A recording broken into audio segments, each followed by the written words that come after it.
નમસ્કાર મિત્રો, હું છું શૈલેષ પરમાર. લાડોલથી 8 કિલોમીટર સપ્તેશ્વર મહાદેવ મંદિર આવેલું છે. તમે જોઈ શકો છો પાછળ સપ્તેશ્વર મહાદેવ મંદિર.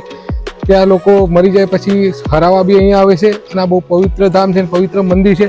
તો આપણે ત્યાં બી જઈશું. આગળ આવો તમે બતાવું.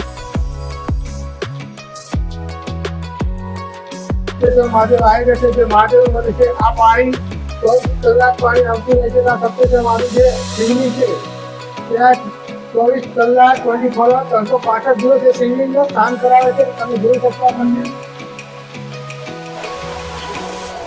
હર હર મહાદેવ, હર હર મહાદેવ. અને આ પવિત્ર ધામ એકવાર તમે જરૂર આવજો. આ ધામના મોક્ષ ધામ તરીકે ઓળખવામાં આવે. તમે જોઈ શકો છો કેટલા સ્થાન છે. ગરમીની બી મજા લે છે લોકો. ગરમીમાં ઠંડકનો અહેસાસ થાય છે અહીંયા. તો તમે જોઈ શકો છો અહીંયા. તો અહીં તમે મુલાકાત જરૂર લેજો. અને આગળ બી હું તમને બતાવીશ સપ્તેશ્વર. તો ચાલો આગળ બી તમને બતાવો.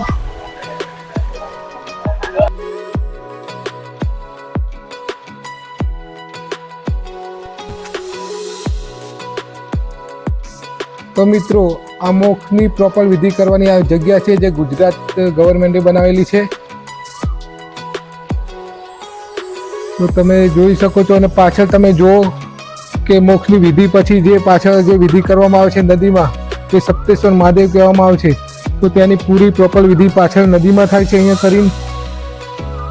અને આ તમે અહીં આવવા માગતા હોય તો વિજાપુર તાલુકામાં લાડોલથી માત્ર 10 કિલોમીટર સપ્તેશ્વર મહાદેવ આવેલું છે આ પવિત્ર ધામ.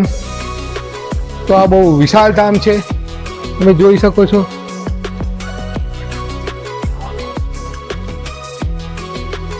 એકદમ કંચન જેવું અને ચોખ્ખું પાણી આવે છે. ત્યાં બધા સ્નાન કરીને પીવી શકે છે.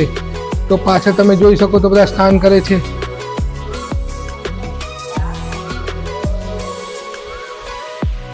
તો આવા જ પવિત્ર ધામોના જો વિડીયો જોવા માંગતા હોય અને તમે તમારા કુળદેવીને માનતા હોય તો કોમેન્ટ કરજો, લાઈક કરજો અને હર હર મહાદેવ જરૂર લખજો.